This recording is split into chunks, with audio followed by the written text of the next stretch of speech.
നമസ്കാരം, കൊട്ടാരക്കര മീഡിയയിലേക്ക് സ്വാഗതം. നമ്മൾ ഈ സമൂഹത്തിൽ പലതരത്തിലുള്ള തട്ടിപ്പുകൾ നടക്കാറുണ്ട്.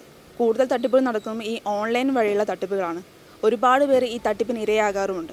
ഇപ്പോൾ നമ്മളുള്ളത് കൊല്ലം റൂറൽ ക്രൈം പോലീസ് സ്റ്റേഷന് മുമ്പിലാണുള്ളത്. ഈ തട്ടിപ്പുകളൊക്കെ ഓൺലൈൻ വഴിയുള്ള തട്ടിപ്പുകളെയും ഈ സൈബർ ക്രൈമിനെ നമ്മൾ എങ്ങനെയൊക്കെ പ്രതിരോധിക്കാം എന്ന് നമുക്ക് പറഞ്ഞു തരാനായി ഈ കൊല്ലം റൂറൽ ക്രൈം പോലീസ് സ്റ്റേഷൻ്റെ SHO ഏലിയാസ് പി ജോർജ് സാറുണ്ട്. സാറിനോട് നമുക്ക് കൂടുതൽ കാര്യങ്ങൾ ചോദിക്കാം. ഇപ്പം നമ്മുടെ സമൂഹത്തിൽ ഒരുപാട് തട്ടിപ്പുകൾ നടക്കുന്നുണ്ട്. അതായത് ഓൺലൈൻ തട്ടിപ്പ്, ബാങ്കിങ് വഴിയുള്ള തട്ടിപ്പ്, അല്ലെങ്കിൽ ഓൺലൈൻ പർച്ചേസിങ്ങിൻ്റെ വഴിയുള്ള തട്ടിപ്പ്, അങ്ങനെ ഒരുപാട് തട്ടിപ്പുകൾ നടക്കുന്നുണ്ട്. അപ്പോൾ ഇത്തരം ക്രൈമുകൾ തടയാൻ വേണ്ടിയിട്ട് സൈബർ ക്രൈം പോലീസിൻ്റെ ഭാഗത്തു നിന്നുള്ള പുതിയ എന്തെങ്കിലും പ്രൊജക്റ്റോ കാര്യങ്ങളോ തീരുമാനിച്ചിട്ടുണ്ടോ? നമ്മൾ ഈ ഒക്ടോബർ മാസം നാഷണൽ സൈബർ സെക്യൂരിറ്റി അവയർനെസ് മന്തായിട്ട് ആചരിക്കുകയാണ്. അതുമായിട്ട് ബന്ധപ്പെട്ട് നമ്മളൊരു 6 കീ ആക്ഷൻ സ്റ്റെപ്സാണ് നമ്മൾ മുൻപോട്ട് വയ്ക്കുന്നത്. അപ്പോൾ നേരത്തെ ചോദിച്ചതുപോലെ നമുക്കൊരു സൈബർ സെക്യൂരിറ്റി നമുക്ക് എങ്ങനെ ഉറപ്പുവരുത്താം എന്നുള്ളൊരു കാര്യം പൊതുജനങ്ങളിലേക്ക് എത്തിക്കാൻ വേണ്ടിയിട്ട് ഒരു 6 കീ സ്റ്റെപ്പ് ആക്ഷൻസാണ് നമ്മൾ മുൻപോട്ട് വെക്കുന്നത്. അതിൽ ആദ്യത്തെ ഒരു സ്റ്റെപ്പെന്ന് പറഞ്ഞാൽ നിങ്ങൾക്ക് എല്ലാവർക്കും അറിയാം, നമ്മൾ പാസ്വേഡ് ഉപയോഗിച്ച് നമ്മുടെ സോഷ്യൽ മീഡിയ അക്കൗണ്ടുകളൊക്കെ നമ്മൾ പ്രൊട്ടക്റ്റ് ചെയ്യാറുണ്ട്. അത് ഒരു ഫസ്റ്റ് ലെയർ പ്രൊട്ടക്ഷൻ മാത്രമേ ആവുന്നുള്ളൂ. ഇതിൻ്റെ സെക്കൻഡ് ലെയർ പ്രൊട്ടക്ഷനുമായിട്ട് ബന്ധപ്പെട്ട് സെക്കൻഡ് ലെയർ ഓതൻറ്റിക്കേഷനുമായിട്ട് ബന്ധപ്പെട്ട് നമുക്കറിയാം 2 സ്റ്റെപ്പ് വെരിഫിക്കേഷൻ. കഴിവതും 2 സ്റ്റെപ്പ് വെരിഫിക്കേഷനിലേക്ക് എല്ലാവരും അതിനെക്കുറിച്ച് മനസ്സിലാക്കി 2 സ്റ്റെപ്പ് വെരിഫിക്കേഷൻ പരമാവധി ഉപയോഗപ്പെടുത്തേണ്ടതാണ്. അതാണ് നമ്മുടെ ആദ്യത്തെ ഒരു സ്റ്റെപ്പ്, ആക്ഷൻ സ്റ്റെപ്പ്. ആ ഒരു കാര്യത്തെക്കുറിച്ച് എല്ലാ പൊതുജനങ്ങളിലേക്കും ഒരു അവയർനെസ് കൊടുക്കുക എന്നുള്ളതാണ്. അപ്പോൾ ഈ 2 സ്റ്റെപ്പ് വെരിഫിക്കേഷൻ കൊണ്ട് നമുക്ക് ഉള്ള ഗുണം എന്താണെന്ന് വെച്ചാൽ, നമ്മുടെ പാസ്വേഡ് ഒരു പക്ഷേ വേറെ ആരെങ്കിലും കൈവശപ്പെടുത്തിയാൽ പോലും അതുകൊണ്ട് ആ കൈവശപ്പെടുത്തിയ ആൾക്ക് ആ പാസ്വേഡ് ഉപയോഗിച്ച് നമ്മുടെ അക്കൗണ്ടിൽ ആക്സസ് ചെയ്യാൻ പറ്റത്തില്ല. കാരണം നമ്മുടെ ഡിവൈസും കൂടെ ഉണ്ടെങ്കിൽ മാത്രമേ ആ അക്കൗണ്ട് ആക്സസ് ചെയ്യാൻ പറ്റത്തുള്ളൂ.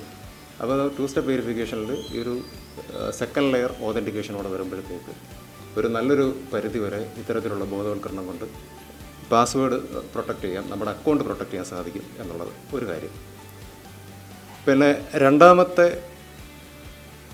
ഒരു കാര്യമാണ്, നമ്മൾ പലപ്പോഴും ഈ സോഷ്യൽ മീഡിയ അക്കൗണ്ടുകളൊക്കെ വളരെ വീക്കായിട്ടുള്ള പാസ്വേഡ് ആയിരിക്കും നമ്മളിടുന്നത്. പലരും ഇവിടെ പരാതിയുമായിട്ട് വരാറുണ്ട്, പാസ്വേഡ് നഷ്ടപ്പെട്ടു പോയി എന്ന് പറഞ്ഞ് വരുമ്പോഴത്തേക്ക് നമ്മളവർ ചോദിക്കുമ്പോഴാണ് എന്തായിരുന്നു പാസ്വേഡ് എന്ന് അവർ തന്നെ ഇങ്ങോട്ട് പറയും. അപ്പോഴാണ് അവർ പറയുന്നത് യൂസർ നെയിം തന്നെ ആയിരിക്കും പലപ്പോഴും പാസ്വേഡായിട്ട് കൊടുക്കുന്നത്.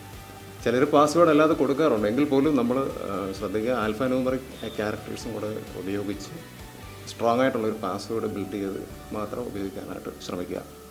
അടുത്ത മൂന്നാമത്തെ ഒരു കാര്യമാണ്, മൂന്നാമത്തെ നമ്മുടെ ഒരു ആക്ഷൻ സ്റ്റെപ്പാണ് ഈ നമുക്കറിയാം സോഷ്യൽ എഞ്ചിനീയറിംഗ് എന്നുള്ളൊരു ടേം നിങ്ങളെല്ലാവരും കേട്ടിട്ടുണ്ടാവും. ഫ്രോഡ്സ്റ്റേഴ്സ് പലപ്പോഴും നമ്മളെ പറ്റിക്കാൻ ശ്രമിക്കുന്നത് സോഷ്യൽ എഞ്ചിനീയറിംഗ് ടെക്നിക്ക് ഉപയോഗിച്ചിട്ടായിരിക്കും.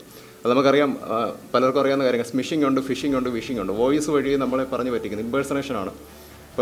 വേറൊരാളാണെന്ന് നടിച്ചുകൊണ്ട് നമ്മുടെ അടുത്ത് സംസാരിക്കും. വോയിസ് വഴി നമ്മളെ സോഷ്യൽ എഞ്ചിനീയറിംഗ് വഴി പറ്റിക്കാം. അതുപോലെ തന്നെ ഫിഷിംഗ് അല്ലെന്നുണ്ടെങ്കിൽ സ്മിഷിംഗ്, SMS വഴി, ഇതൊക്കെ എന്ന് പറഞ്ഞാൽ നമ്മൾ വളരെ കാര്യവിവരമുള്ള ആൾക്കാരാണെങ്കിൽ പോലും പലപ്പോഴും ഈ സോഷ്യൽ എഞ്ചിനീയറിംഗ് ടെക്നിക്സ് ഉപയോഗിക്കുമ്പോഴത്തേക്ക് അറിവുള്ള ആൾക്കാരെ പോലും പലപ്പോഴും ഈ ഫ്രോഡ്സ്റ്റേഴ്സിന് ആ സോഷ്യൽ എഞ്ചിനീയറിംഗ് ടെക്നിക്ക് ഉപയോഗിച്ച് പറ്റിക്കാൻ സാധിക്കുന്നുണ്ട്. പലപ്പോഴും ഇത്തരത്തിലുള്ള കേസുകൾ വരാറുണ്ട്.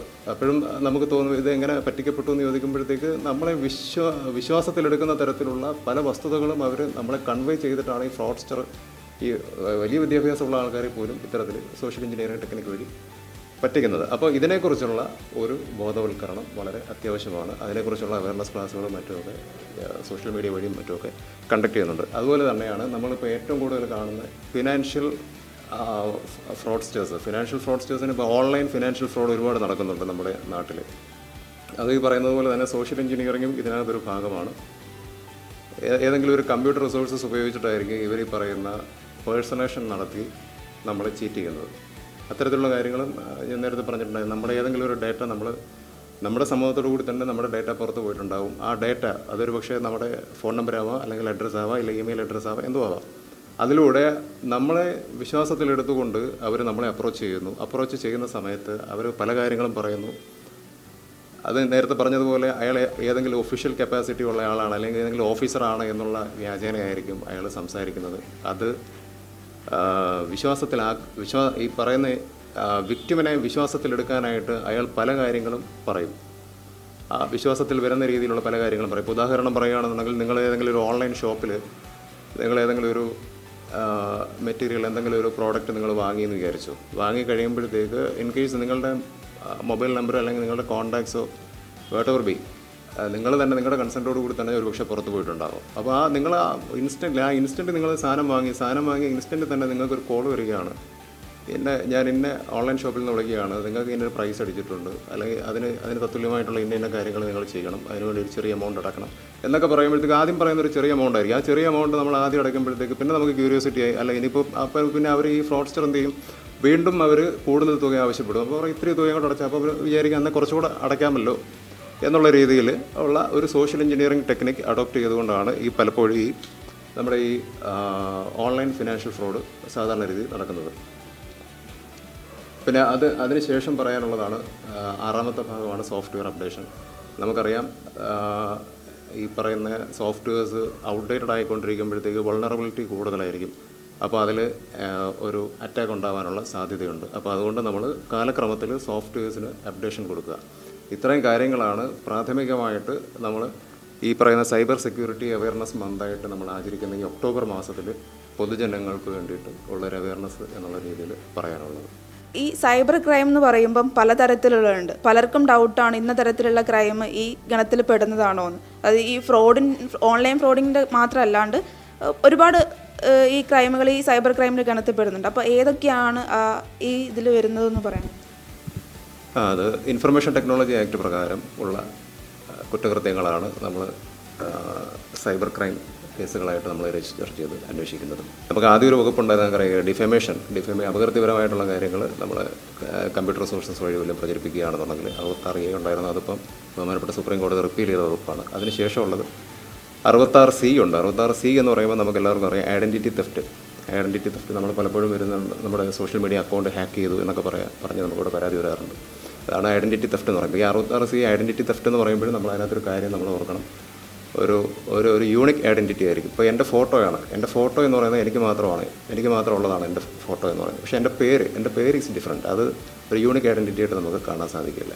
അതേപോലെ നമ്മുടെ മാത്രം യൂണിക് ഐഡൻറ്റിറ്റി എവിടെയാണോ തെഫ്റ്റ് നടക്കുന്നത് അവിടെയാണ് നമുക്ക് 66C of information technology act പ്രകാരം കേസ് രജിസ്റ്റർ ചെയ്ത് അന്വേഷിക്കാൻ സാധിക്കുന്നത്. പിന്നെ അതുപോലെ തന്നെയാണ് 66D നമ്മൾ നേരത്തെ സംസാരിച്ചതുപോലെ ഓൺലൈൻ ഫിനാൻഷ്യൽ ഫ്രോഡ് പേഴ്സണേഷനാണ്. Cheating by personation through computer resources അല്ലെങ്കിൽ കമ്മ്യൂണിക്കേഷൻ ഡിവൈസ് എന്നുള്ളതാണ് നമ്മളീ പറയുന്ന 66D എന്ന് പറയുന്നത്. അതിൽ ഇന്നയാളാണ് എന്നൊക്കെ പറഞ്ഞ് ആൾമാറാട്ടം നടത്തി പൈസ ചതിച്ച് കൈക്കലാക്കുന്നതാണ് 66D എന്ന് പറയുന്നത്. പിന്നെ അടുത്തതെന്ന് പറയുന്നത് 66E ആണ്. 66E എന്ന് പറയുന്നത് ഒരു പുരുഷൻ്റെയോ സ്ത്രീയുടെയോ സ്വകാര്യ ഭാഗങ്ങൾ എന്ന് പറയുമ്പോൾ അതിന് നിർവചനമുണ്ട്. ആക്ടിൽ തന്നെ നിർവചനമുണ്ട്. സ്വകാര്യ ഭാഗങ്ങൾ പബ്ലിഷ് ചെയ്യുകയോ ട്രാൻസ്മിറ്റ് ചെയ്യുകയോ ഈവൻ റെക്കോർഡ് ചെയ്താൽ പോലും അത് ഒഫൻസാണ്. പിന്നെ അതുപോലെ ഉള്ളതാണ് 67 67Aയും 67Bയും. ഇതെല്ലാം എന്ന് പറഞ്ഞാൽ ഒബ്സ്സീനിറ്റിയുമായിട്ട് ബന്ധപ്പെട്ടുള്ള കാര്യങ്ങളാണ്. ഒബ്സ്സീനായിട്ടുള്ള കാര്യങ്ങൾ പബ്ലിഷ് ചെയ്യുകയോ ട്രാൻസ്മിറ്റ് ചെയ്യുകയാണെന്നുണ്ടെങ്കിലാണ് ഈ ഒഫൻസസ് നിൽക്കുന്നത്. അതുപോലെ തന്നെ 67B ഉണ്ട്. നമുക്കെല്ലാവർക്കും അറിയാം ചൈൽഡ് പോണോഗ്രഫിയാണ്. ചൈൽഡ് പോണോഗ്രഫിയിൽ പബ്ലിഷ് ചെയ്യുകയോ ട്രാൻസ്മിറ്റ് ചെയ്യുകയോ മാത്രമല്ല ഈവൻ സ്റ്റോർ ചെയ്താൽ പോലും അത് ഒഫൻസാണ് എന്നുള്ള കാര്യം മനസ്സിലാക്കുക. മറ്റുള്ള അഡൽട്ട് ഒബ്സീൻ മെറ്റീരിയൽസിനെ സംബന്ധിച്ച് പറയുകയാണെന്നുണ്ടെങ്കിൽ പബ്ലിഷ് ഓർ ട്രാൻസ്മിറ്റ് ആണ് IT ആക്ട് പ്രകാരം ഒഫൻസായിട്ടുള്ളത്. പിന്നെ ഇതിൽ ഏറ്റവും പ്രധാനപ്പെട്ട ഒരു ഒഫൻസ് എന്ന് പറയുന്നത് 66F ആണ്. 66Fനെ കുറിച്ച് പറയുകയാണെന്നുണ്ടെങ്കിൽ സൈബർ ടെററിസത്തെ കുറിച്ചാണ് പറയുന്നത്. 66F അത് വളരെയധികം കഠിനമായ ശിക്ഷയുള്ള ഒരു വകുപ്പാണ്.